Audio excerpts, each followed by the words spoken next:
बिस्मिल्लाहिर्रहमानिर्रहीम। आज तक के मुअज़्ज़ज़ नाज़रीन अस्सलामु अलैकुम।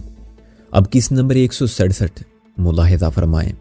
मुझे ऐसा लगता है सिकंदर के वो हमें खाक रहे हैं। मोहसिन बोला, उन्होंने हमें अपनी आमद की इतला दी, अपनी मौजूदगी खम पर साबित की। उनकी तवक्को के मुताबिक हम उन्हें चकमा देकर निकल आए। वो जानते थे ऐसा ही होगा। यही वजह थी कि वो टैडी के घर में भी उस वक्त दाखिल हुए जब हम वहां से निकल गए थे। मकसद सिर्फ हमारे लिए वापसी का रास्ता बंद करना था ताकि हम आगे जाएं, और हमने बिल्कुल वही किया जो वो चाहते थे। हांका करने वाले जानते हैं कि शेर उधर ही जाएगा जहां एक ना नजर आने वाला गड्ढा मौजूद है। मेरे आगे बढ़ने वाले कदम रुक गए। इस वक्त जो बात मेरे ध्यान में नहीं आई थी वो मोहसिन की अकल ने उसे समझा दी। एक अकेला और दो 11 होते हैं। एक बार फिर ये सच साबित हो गया था। मैंने अपना सूटकेस एक दीवार के साए में रख दिया। मोहसिन और टैडी ने मेरी तकलीद की। तेरा ख्याल बिल्कुल ठीक है, मैंने कहा। हमें अपना रास्ता बदल देना चाहिए।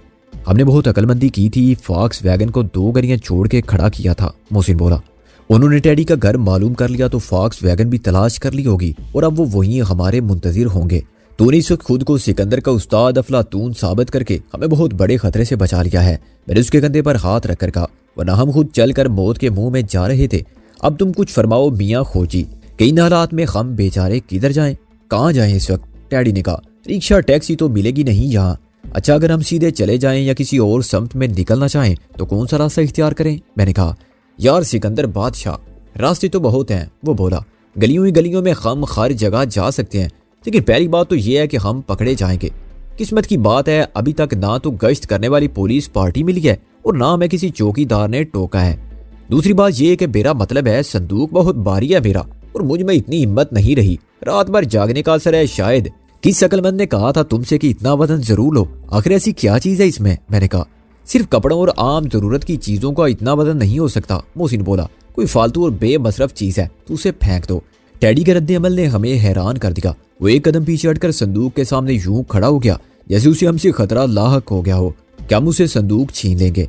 इसमें कोई फालतू और बेकार चीज नहीं है, उसने कति बदले हुए लहजे में कहा, और रस्सी को फिर संदूक पर मजबूती से लपेटने लगा। फिक्र मत करो, हम तुमसे ये खजाना छीन कर फेंकने का इरादा नहीं रखते। मैंने कहा, लेकिन इतना तो बता दो, क्या हम सुबह तक इसी तरह यहाँ खड़े रह सकते हैं? अभी कोई आ गया या किसी ने देख लिया तो तुम्हारे लिए भी मुश्किल पैदा हो जाएगी और हमारे लिए भी। तुम ऐसा करो कि मेरा सूटकेस उठा लो, मैं तुम्हारा संदूक उठा लेता हूँ। नहीं, मैं अपना संदूक अपने पास रखूंगा, वो बोला, और हमसे पहले उसने अपना बोझ उठा लिया। टैडी का रवैया मेरे लिए बहुत ताज्जुब खेल था और मैं ये सोचने पर मजबूर हो गया था कि आखिर संदूक में वो कौन सी चीज है जिसके बारे में टैडी हम पर भी एतबार नहीं करता। लेकिन ये अपने तजस्सुस के इज़हार का मौका नहीं था। हम फिर चलने लगे, मगर अभी 10 कदम भी ना चले थे कि टैडी लड़खड़ाया और उसका संदूक एक जबरदस्त धमाके से नीचे गिरा। सुबह काज़िब के सुकूत में ये शोर मुझे सूरे इसराफील की तरह लगा जो मुर्दों को उठा दे। नताइज फौरन जाहिर हुए। किसी ने दूसरी मंजिल की खिड़की खोल कर नीचे देखा। चंद सेकंड तक मैं भी उसे देखता रहा। कौन लोग हो तुम? बिलाखिर उस शख्स ने सख्त और मशकूक लहजे में कहा, किसका सामान है ये? माफ कीजिएगा, हम लोग मुसाफिर हैं। मैंने शाइस्तगी से अंग्रेजी में जवाब दिया। रेलवे स्टेशन से आ रहे हैं। रिक्शे वाला गली में आने पर तैयार नहीं हुआ। भारी सामान था जिसे खुद उठा के ला रहे थे मजबूरन। किसके घर जाना है? सवाल करने वाला जरा मुतमईन हुआ। मौलवी अनायतुल्लाह के घर। मैंने सोचे समझे बगैर एक नाम ले दिया। इसका होने वाला सुसर है। मैंने मोहसिन पर हाथ रखा। कौन मौलवी अनायतुल्लाह? वो चौधरी अनायतुल्लाह? वो सोचकर बोला, हाँ, हम लोग बेतकल्फी में उसे मौलवी कहते हैं। मैंने बात बनाई और एकदम टैडी का संदूक उठा लिया। आपकी नींद खराब हुई, माजरत चाहते हैं। मोहसिन ने भी अंग्रेजी में कहा, आप लोग जालिंदर के चौधरी अनायत के मेहमान है ना? वो जो ठेकेदार है? जी हाँ, हमें मालूम है वो कहाँ रहता है। मैंने जान छुड़ाने के लिए कहा, लेकिन अब वो वहां नहीं रहता है। उस शख्स ने ऊपर से कहा, मॉडल टाउन चला गया है, अभी 1 हफ्ता हुआ है। उसने ये घर बेच दिया है। आप लोगों को नहीं मालूम? नहीं, हमें मालूम होता तो यहाँ क्यों आते? मैंने परेशानी से कहा। मेरी परेशानी की वजह हरगिज नहीं थी जो ख्वाबे गफलत से जागने वाला समझ रहा था। अच्छा, मैं नीचे आता हूँ, आप सामान इधर उठा लाएं, वो बोला और खिड़की से गायब हो गया। बर्बा दिया ना उल्लू के पट्टे। मोहसिन ने गजबनाक होकर कहा, ये शख्स तो चौधरी अनायत ठेकेदार को मेरा सुसर बना के दम लेगा। कोई और नाम नहीं ले सकता था तू? कंबल हो गया साला। टैडी ने कहा, हम तो बात करके फंस गए। अभी कहाँ? अभी तो देख रहा चौधरी अनायत ठेकेदार जलिंदर वाला अपने होने वाले दामाद का क्या अशर करता है। मैंने हंस कर कहा, सब मौला की देन है, जिसे चाहे राह चलते सुसर बख्श दे। अंदर आ जाएं जी। उस शख्स ने बैठक का दरवाजा खोल दिया। सामान ले आए। दरअसल मैं भी जालिंदर का हूँ। अपनी बड़ी यारी है इनायत से, शमशाद नाम है मेरा। अच्छा है जी, मैंने कहा और संदूक को बैठक में रख दिया। मर गए फिर तो। है जी, क्या आपने कुछ कहा? वो पलट कर बोला। मैंने सुना नहीं, मैं क्या कह रहा था, बड़ी खुशी की बात है, मैंने कहा और बैद की कुर्सी पर बैठ गया। तो इनसे रिश्ता हुआ है इनायत की लड़की का। उसने दूसरी कुर्सी पर बैठ के मोहसिन को घूरते हुए कहा। मोहसिन का चेहरा गुस्से से लाल हो रहा था, मगर शमशाद ने उसे शर्मो हया का नतीजा समझा। खैर से आपका क्या लगता है? छोटा भाई है मेरा, मैंने बताने से कहा। अच्छा, तो आप दोनों सियालकोट से आए हैं? वही रिश्ता हुआ था इसकी बड़ी लड़की का। बड़ी नसीबों वाली है जी। मैंने सुना था लड़का दुबई में है, प्लम्बर है। माशाल्लाह, उसे आज देख लिया। शमशाद ने मोहसिन को देखकर मुसरत का इजहार किया। अच्छा, आप लोग चाय शाय पी लें, फिर मैं छोड़ आऊंगा आपको। आप तकलीफ मत करें, मैंने कहा, बस हमें मॉडल टाउन का पता बता दें। लो जी, हद हो गई, अपने घर की गड्डी है, तकलीफ कैसी? शमशाद बोला। इनायत क्या कहेगा कि मेरे घर तक छोड़ते हुए मौत आती थी। चंगा भला मालूम भी था कि परोने कहाँ से आए हुए हैं। वो उठा और अंदर चला गया। मुझे बेइख्तियार हंसी आई, क्योंकि मोहसिन की हालत उस शख्स की सी हो रही थी जिसे बहुत ज्यादा खा लेने से बदहजमी हो गई हो। डैडी ने मुझे हंसते देखा तो खुद भी हंसने लगा। परोने के बच्चे, मोहसिन ने घुर्रा के कहा, मैं दुबई में प्लम्बर हूँ, ये झूठ बोलने से फायदा? बहुत फायदा हुआ इस वक्त नूरे चशम, मैंने कहा। ख्वार होने से बच गए, पकड़े जाने से बच गए और मारे जाने से भी बच गए, सिर्फ तेरे इस नादीदा सुसर के सदके में। बड़ा मुबारक नाम आया था जबान पर कि सारे मसले हल हो गए। अब इत्मीनान से गर्मा गर्म चाय पियो, फिर अपने घर की गड्डी में चलते हैं यहाँ से। इसी को कहते हैं जो नेकी करे उसे दरिया में डाल। मोहसिन बात समझ के हंसा। अभी थोड़ी देर में अपने सुसर के यार शमशाद जालिंदर वाले पैदल वापस आएंगे तो पता चलेगा कि घर की गड्डी को गैर ले गए। आइंदा किसी भी इनायत के परोने पर इनायत नहीं करेंगे। अब तू भी बन जा एक शरीफ और सादतमंद दामाद, मैंने कहा। भोला बाला और शर्मिला, यार उसको भी तो देख लो जिसकी निस्बत से हम सबको ये इज्जत मिली है। मोहसिन बोला। आखिर कौन है वो इतने नसीबों वाली भाग भरी छप्पन छुरी? दुख्तर चौधरी अख्तर इनायत ठेकेदार। उसकी बकवास शमशाद के अंदर आ जाने से खत्म हो गई। शमशाद ने हमारे सामने चाय की केतली रखी जिसमें दूध, चीनी और पत्ती का खोलता हुआ लजीज मिक्सचर था। इस वक्त जब हमारे हाथ पैर सर्दी से सुन थे और हम जिस्मानी तौर पर भी थकन का शिकार थे, इस गर्मा गर्म मशरूब ने हमें तवानाई और खरारत अता की जिसकी हमें अशद जरूरत थी। शमशाद ने माजरत की कि अभी घर वाले सो रहे हैं, इसलिए नाश्ते में कुछ देर है। ताम वो हमारे लिए एक प्लेट में पापे ले आया था। जितनी देर में हमने तमाम सामान खुर्दो नूश अपने पेट में मुंतकिल किया, शमशाद भी तैयार हो गया। घर की गड्डी एक गैराज में से निकाली गई।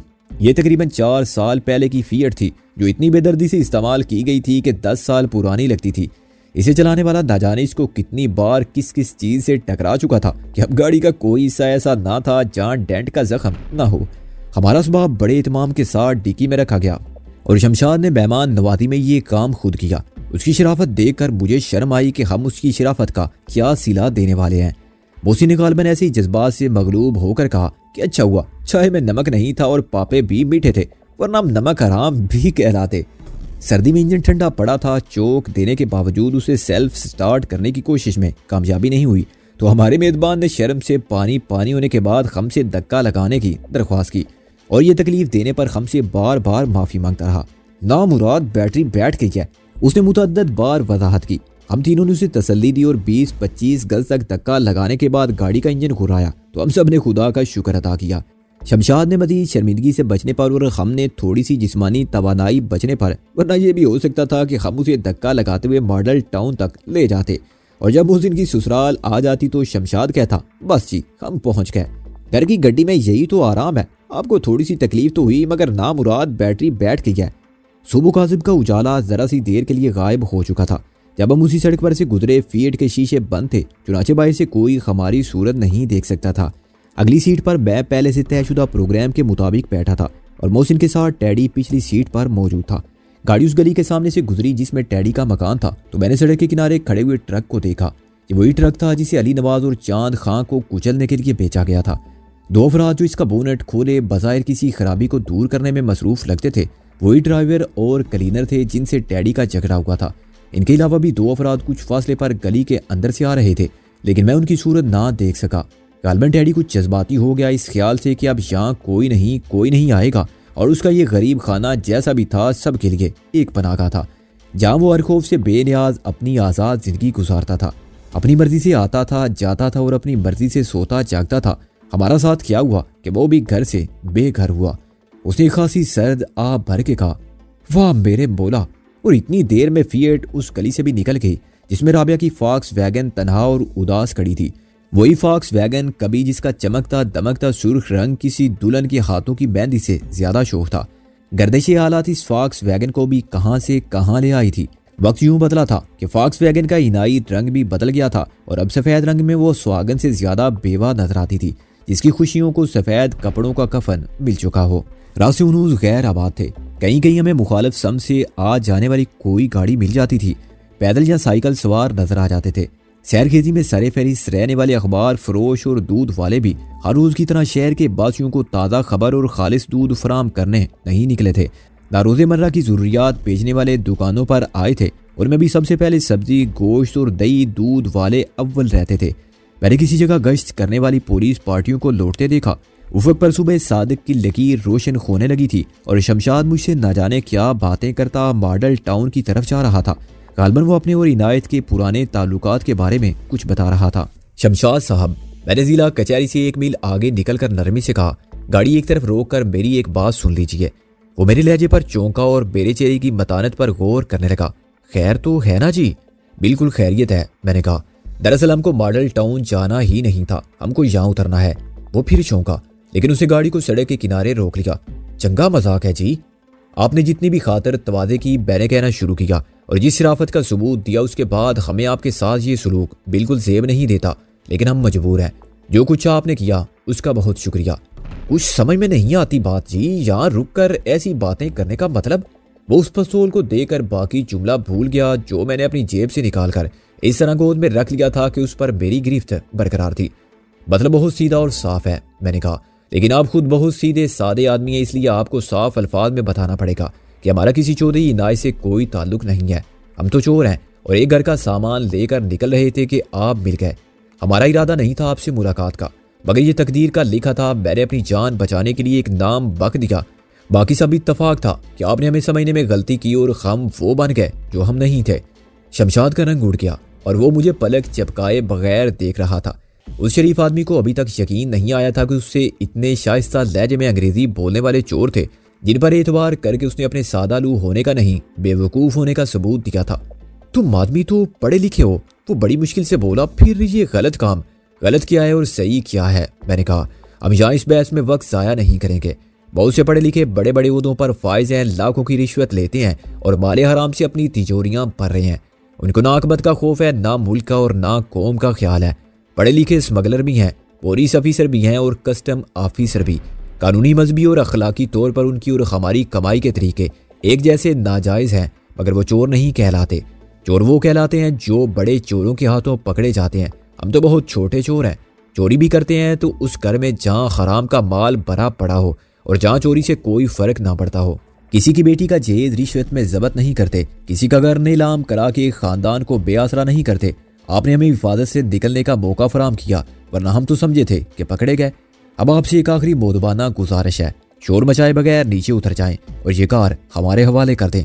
क्या तुम अब मेरी गाड़ी भी ले जाओगे?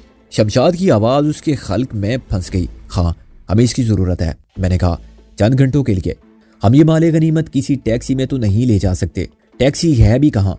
अगर मैं ना आता तुम्हारे साथ तब तुम क्या करते? वो खौफजदा नजरों से रिवॉल्वर को देखने लगा।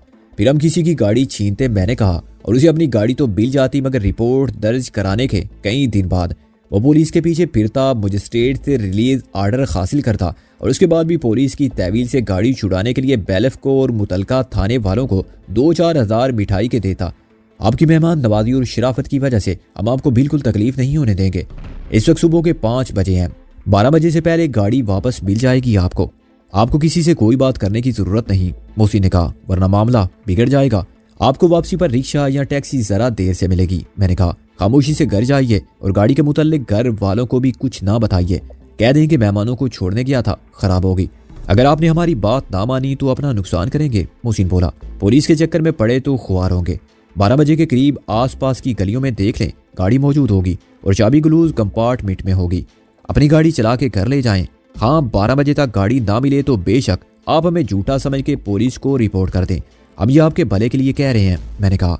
चंगी भलाई है जी, वो मुर्दा आवाज में बोला। भलाई दाते जमाना ही नहीं है। हम फिर माफी चाहते हैं, अब आप उतर जाएं। हो सकता है अभी या कुछ देर में आपको सवारी मिल जाए। मैंने कहा, ऐसा मालूम होता है कि तुम ये ड्रामा करते रहते हो। वो बोला, डायलॉग अच्छे याद हैं। बिल्कुल ठीक ख्याल है आपका, जैसा आदमी होता है वैसा ही उसके साथ सलूक करते हैं। मैंने कहा, एक बार नहीं 4 बार हमें जबरदस्ती भी करनी पड़ी है। कुछ लोग इतने बेवकूफ होते हैं कि गोली से भी नहीं डरते।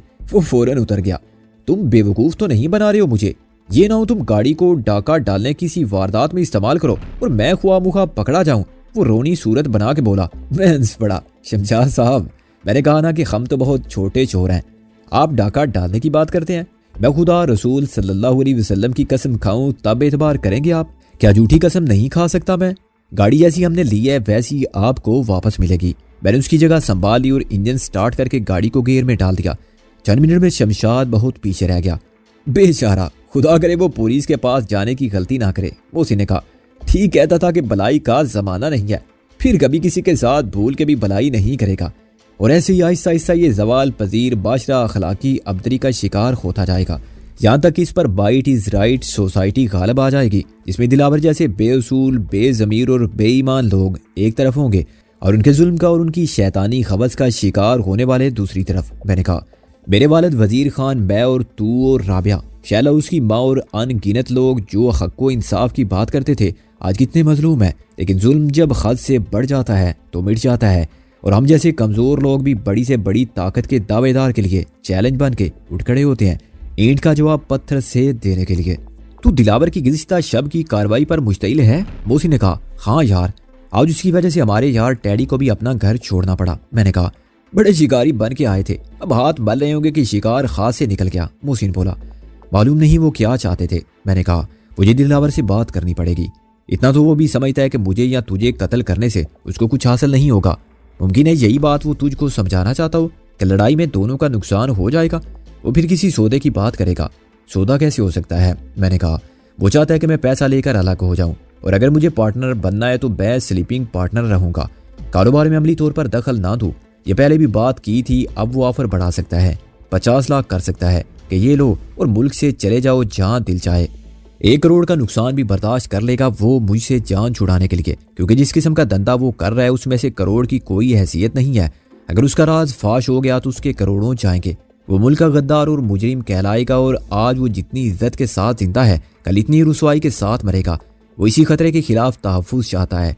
वो तो समझता है कि हम उसे मुनशियात के धंधे में मुलव्वस समझते हैं। मोहसिन बोला, हाँ भी तो यही समझता है, लेकिन उसे डर तो है ना कि हम उसके पीछे पड़े रहे तो किसी की गलती, किसी की गद्दारी, बदकिस्मती या मैद इत्तफाक के बायस हम असल कारोबार का खोज लगाने में कामयाब ना हो जाएं। मैंने कहा, इस परेशानी की वजह जो हमने पैदा कर दी है उसका कारोबार भी मुतासर हुआ होगा। मोहसिन ने कहा, हर कारोबार पूरी तवज्जो चाहता है और ये तो ऐसा कारोबार है कि इसमें अपनों से भी खतरा रहता है और गैरों से भी। मैंने कहा, अगर ये बात फैल गई कि दिलावर के भी बहुत ताकतवर दुश्मन पैदा हो गए हैं तो उसकी साख खराब होगी। उस पर एतमाद करने वाले उस पर एतमाद करना छोड़ देंगे क्योंकि उनको अपनी सलामती अजीज होगी।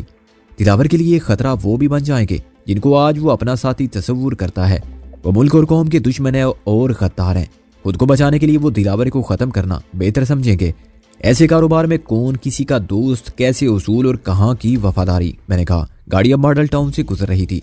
यार ये टैडी क्यों चुप है? मोहसिन ने कहा और उसका कंधा पकड़कर हिलाया। मियाँ हो जी, वाह भाई वाह, क्या मजे से सो रहे थे। मजे से तो अब कब्र में ही सोएंगे। वो बोला, ऐसे ही झपकी आ गई थी। ये तुम किधर जा रहे हो? मोहसिन के ससुर से मिलने। मैंने कहा, क्या जबरदस्त लतीफा हुआ है। मसला फिर वही है कि जाएं तो कहाँ जाएं। मोहसिन ने कहा, गाड़ी भी वहीं रह गई, क्या इस वक्त हम राबिया के पुरानी ऑफिस जा सकते हैं? मैंने कहा, वो चाबियां दे गई थी और चाबियां मेरे पास हैं, वहां रहना मुश्किल तो है, गाड़ी का क्या है, राबिया खुद ले जाएगी। इस इमारत में ज्यादातर दफातर हैं। मोहसिन बोला, सबसे ऊपर वाली मंजिल पर कुछ शाना किस्म के फ्लैट हैं जिनमें VIP किस्म के लोग रहते हैं। चुनाचे चौकीदार दरवाजे पर ही रोकेगा। हम साबित कर सकते हैं कि चाबियां हमारे पास हैं। मैंने कहा, और हम चोर नहीं हैं। मोहसिन ने कहा, मारा अभी कुछ देर पहले तू साबित कर चुका है कि हम चोर हैं। सच क्या है? सच बताते खुद कोई चीज नहीं। कल ये सच था कि जमीन चिपटी है और सूरज उसके गिर्द घूमता है। आज ये सच है कि जमीन गोल है और सूरज के गिर्द घूमती रही है। मैंने किसी फलसफी की तरह कहा, हमारे पास 8-10 हज़ार हैं। मोहसिन बोला, हमें राबिया के ऑफिस जाके ख्वा मुखा शकूक पैदा करने की क्या जरूरत है? किसी होटल में चलते हैं, आज दिन में कोई किराए का मकान तलाश कर लेंगे, बिल्कुल ऐसा ही जैसा हमारे दोस्त खोजी का था। यार तुम बुरा मत मानना, उस्ताद टैडी कुछ अच्छा नहीं लगता और मियाँ नेक मोहम्मद भी जरा मुश्किल है, सबसे मुनासिब मियाँ खोजी है। आइंदा से हम तुमको मियाँ खोजी कहेंगे। मैंने कहा जो चाहो कहो सिकंदर बादशाह। डैडी ने एक आ भरकर कहा, हम यारों की बात का बुरा नहीं मानते। जब हम मॉडल टाउन से गुजर रहे थे तो उफक पर तुलू होने वाले सूरज का उजाला बादल के टुकड़ों में गहरा नारंगी रंग भर रहा था। फिर ये रंग जर्द हुआ और हल्का पड़ गया। मैंने वापसी के ख्याल से गाड़ी को मोड़ा तो वो सड़क पर आ गई जिस पर पहले मेरा पुराना घर था और आगे कसरे जमशेद का पुराना सा खंडर था जिसके मुतल्लिक हम बहुत सी बातें सुन चुके थे, कुछ पुरानी बेबुनियाद और कुछ नाकाबिले फहम।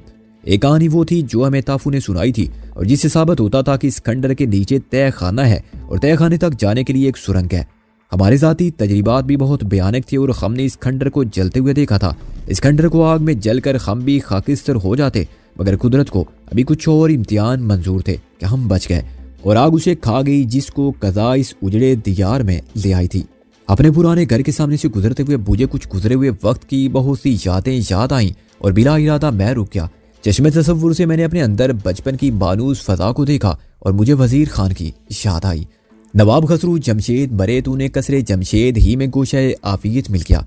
वजीर खान को कहीं अमान ना मिली, ना इस कोठी में जिसका वो मालिक कहलाता था, ना शहर खामोशा में जहाँ कोई किसी को अपनी नींद से बेदार नहीं करता और योम अशर तक कोई पीछे रह जाने वाली दुनिया के जमेलों में नहीं पड़ता। फिर वजीर खान बार बार जला वतन क्यों हुआ? एक बार तकसीम हिंद के वक्त, दूसरी बार मेरे विलायत जाने के बाद जब उसे अपने ही घर से निकलना पड़ा और तीसरी बार मेरे होते हुए उसकी लाश से उसका मदफन छीना गया। अचानक ये ख्याल मेरे ज़हन में बिजली की तरह कौंधा, मोहसिन तुझे याद है ताफू ने क्या कहा था? मैंने कहा कसरे जमशेद के बारे में। उसने तो बहुत कुछ कहा था। मोहसिन बोला उसने कहा था कि कसरे जमशेद तक पहुंचने के लिए वो एक मेन होल में उतरे थे। मैंने कहा वो मेन होल आम गटर के मेन होल की तरह नजर आता था, लेकिन दर हकीकत एक जेरे जमीन सुरंग का रास्ता था और ये सुरंग सीधी कसरे जमशेद के तय खाने तक पहुंचती थी। तय खाने से भी ऊपर जाने का एक रास्ता था। मुझे याद है उसने शायद ये भी कहा था कि ट्रक उसी मेन होल पर आता जाता था। वो भी एक सुरंग थी जहां से हमने ताफू रहमत कबाड़ी को ट्रक में बाल भर के रवाना होते देखा था और वो ट्रक निकला भी जमीन से था। मैंने कहा हम उस ट्रक में छुप गए थे। हाँ, ऊपर कोई दरगाह बनी हुई थी। मोहसिन बोला जब ट्रक आता तो वो जमीन बराबर कर देते थे। वो ट्रक उसी जेरे जमीन रास्ते को तय करके एक गैराज के आते में निकलता था और वहां से सड़क पर आ जाता था। मैंने कहा गैराज में ट्रक आते जाते रहते हैं, इसलिए किसी को शक होने का सवाल ही पैदा नहीं होता। वो मजार भी डोंग था जहाँ गामे शाह का काम ये था कि वो दिलावर के माल को आगे भिजवाए। देहात के सीधे साधे अकीदतमंदों के लिए ये सोचना भी गुनाह कबीरा से कम नहीं कि मजार शरीफ दरअसल नाजायज कारोबार का अड्डा है। इस वक्त इन बातों को दोहराने का क्या मकसद है? मुसी ने कहा मैं एक बहुत बड़ी बात कहने के लिए जवाब तलाश कर रहा हूँ।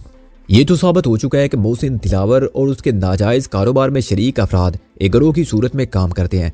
अभी ये छोड़ दे कि वो नाजायज काम क्या है। काम के बारे में सिर्फ कियास आराई कर सकते हैं और अंदाजे लगा सकते हैं, लेकिन तरीका कार हम देख चुके हैं। ये लोग जेरे जमीन रास्ते इस्तेमाल करते हैं। एक सुरंग में हम दोनों ने सफर किया था। क्या इससे ये साबित नहीं होता कि दूसरी सुरंग की बात भी ताफू के दिमाग की इख्तरा नहीं थी? शक मुझे उस वक्त भी नहीं था। मोहसिन बोला हाँ, और तूने एक बात कही थी कि खंडर को बिला वजह आग नहीं लगाई गई थी। मैंने कहा वो इमारत पहले भी वैरान थी, उसे जला के तबाह करने का मकसद ये था कि हम भी लौट कर उधर ना जाएं, ख्वाह उसके नीचे कुछ भी होता रहे। किसी को ख्याल तक ना आए कि इस जली हुई दीवारों के ढांचे में बदबूओं के सिवा किसी का गुजर भी मुमकिन है। मोहसिन बोला और कोई शक भी ना कर सके कि यहाँ कोई नाजायज कारोबार हो सकता है। अगर कोई इस खाना वैरानी की तरफ मुतवज्जो होता था तो उसे अंदर जाने से पहले एक चौकीदार रोक देता था। मैंने कहा अब समझ में आया मेरी बात का मतलब। चूंकि दिलावर अपनी फैक्ट्री में कोई नाजायज कारोबार कर रहा है, चुनाचे उसने अफशाए राज के खौफ से मेरे वालिद को भी दूर रखा और वो मुझे भी इसलिए दूर रखना चाहता है कि मेरी तबीयत अपने वालिद से मुख्तलिफ नहीं है।